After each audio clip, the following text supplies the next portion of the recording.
আমরা প্রত্যেক বছর হাজার হাজার প্রকল্প নিচ্ছি, কয়েক বছরে মিলে হাজার হাজার প্রকল্প হবে। আপনি এখন যে একেবারে হাওরগুলো খালি, আপনি কেন এই পানি কি করবেন? নদীর পানি কি করবেন? হাওরের তো কোনো দান নেই, হাওরে এখন কোনো দান নেই। আপনারা নিজেরা বলছেন শতভাগ দান কাটা হয়ে গেছে কৃষির দান, তাহলে আপনি কেন এই বেড়িবাঁধ এক হাওরে পানি প্রবেশ করাচ্ছেন না? যে এখন আপনি বলবেন খড়, বিভিন্ন অজুহাত দেখাবেন। আমরা দেখতেছি যে খুব দ্রুত গতিতে খালগুলোতে কাজ হচ্ছে, এখানে সেখানে ভাঙাচোরা হচ্ছে। আমি গিয়ে দেখলাম এই খালের পরে যারা গাছ লাগিয়েছিল, যাদের বাসার পিছন দিক প্রচুর গাছ ছিল, আমাদের বাড়ার প্রচুর গাছ, আমারও ছিল। গিয়ে দেখি আমার প্রায় ৬০-৭০টা ফলের গাছ কেটে শেষ। যেহেতু আমি বাসায় থাকি না ওই সময়টায়, তারা হতো এভাবে। আমি বললাম কি ব্যাপার? আমি গিয়ে দেখি যে গাছ কাটতেছে। এই তোমরা কারা গাছ কাটছো না? যে আমরা প্রশাসনের লোক, খাল উদ্ধার করতে আসছে, গাছ কাটছে। খাল উদ্ধার করতে আসছে, বাবা খাল উদ্ধার করো, গাছ কাটছো কেন? গাছ যদি সরকারি জায়গায় থাকে এটা তো কাটতে পারবে না, এটা তো পরিবেশের বিপর্যয়।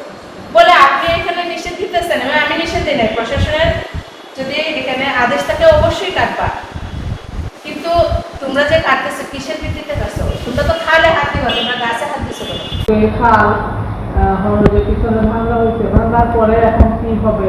এখন তো আবারও দেখা যায় দখল হচ্ছে, বা ওই যে অপরিকল্পিতভাবে আর কি এত বছর থেকে খাল উদ্ধার খাল উদ্ধার করতে গিয়ে যে আবার যেটা বলছেন যে কিছু কিছু জায়গায় হয়তো ইয়ে হয় নাই, আর বা যতটুকু উদ্ধার হয়েছে এখন এইখানে কি করা? যেমন আমি আরেকটা ইয়েদের নজরুলেরই আরেকটা প্রোগ্রামে খাল উদ্ধারের ইয়ে ছিল, এটা ছিলেন, বললেন যে পরে এটা নিয়ে অনেক পরিকল্পনা আছে যে ওয়াকুয়ে করা হবে, কিন্তু কিছুই তো করা হচ্ছে না। যেমন আমি আমার বাসার পিছনে যে ভাঙা হয়েছে, এখন এখানে কি করা হবে? যে আমি তো আমার ওই বুঝে বাসার ওয়ালটা দিতে হবে।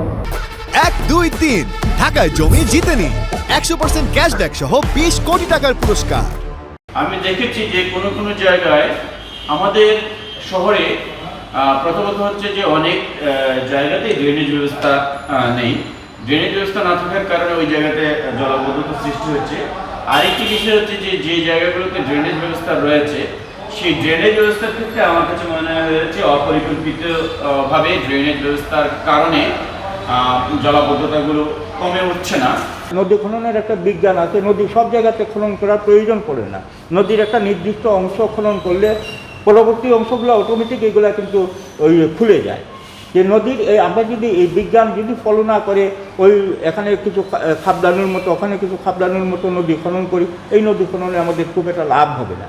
আর আমরা বারবার বলে আসছি, এটা কয়েক বছর যাবতীয় আমরা বলে আসছি যে নদী খনন করতে হবে একেবারে উৎস থেকে।